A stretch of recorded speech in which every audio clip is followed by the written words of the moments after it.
There's all these different ways to engage in what we would call a slow economy, which is really just an economy of traceability, where we know that the earth is being taken care of in the process to grow our food or grow our animals.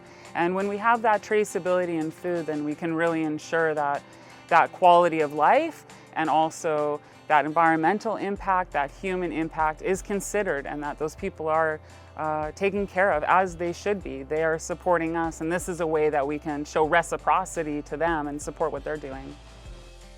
My name is Amber. I run Brass Bell Farm, and we are here at one of our leased properties in East Sooke. I raise rare breeds of cattle and sheep and pigs, and we provide meat for our community. So when someone buys our meat, they're supporting a whole picture. They're supporting me as a young farmer. They're supporting our local abattoir, our local butcher. My name is Heather, and we're here in Coast Salish territory at Uminami Farm, Metchosin, BC. So the core of our business is this on-farm box program, where customers sign up and they get a weekly box of produce based on what's in season. Our big goal is to serve people food they're eating on a daily basis at home, not just fancy stuff they eat in restaurants, but something they can eat from day to day. The relationship that we really strive for here between the land and our animals is all about what's beneficial to the bigger picture. So we want our animals to be living as naturally as they can while still being cared for and still receiving everything they need, but really respecting the essence of that animal and what it is to be a cow. What does the cow really want to be doing?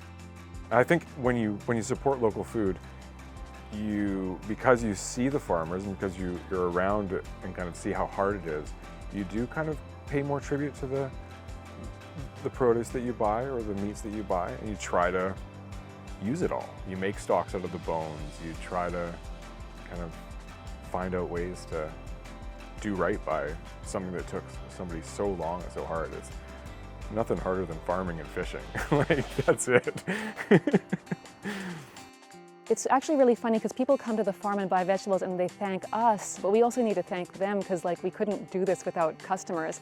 And specifically, we couldn't do it without customers who are willing to eat what's in season. I mean, you might say that, this is an inconvenience to their lifestyle or whatever the case may be, but I think the thing is that this is really part of our bigger participation in the Earth's ecosystem. This is part of our bigger participation in our human ecology, because if you are sufficiently well off, you can have whatever you want whenever you want it.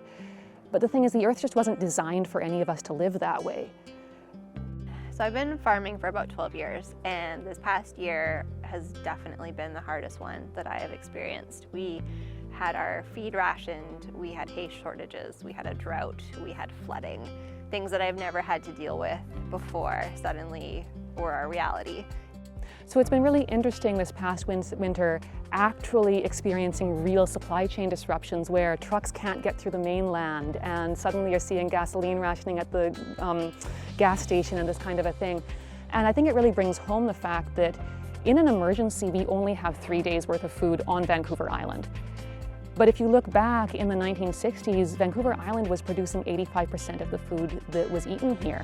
Admittedly, there are a lot more people here now, but the thing is that it's not like we have to go cut down forests to create more food production here. There is so much unused farmland on Vancouver Island.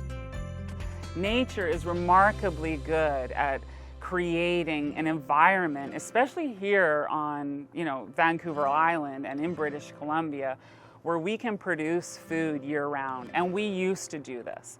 Most of the food on the island within someone's lifespan here was mainly coming from the island. So the island has already produced most of the food it needed.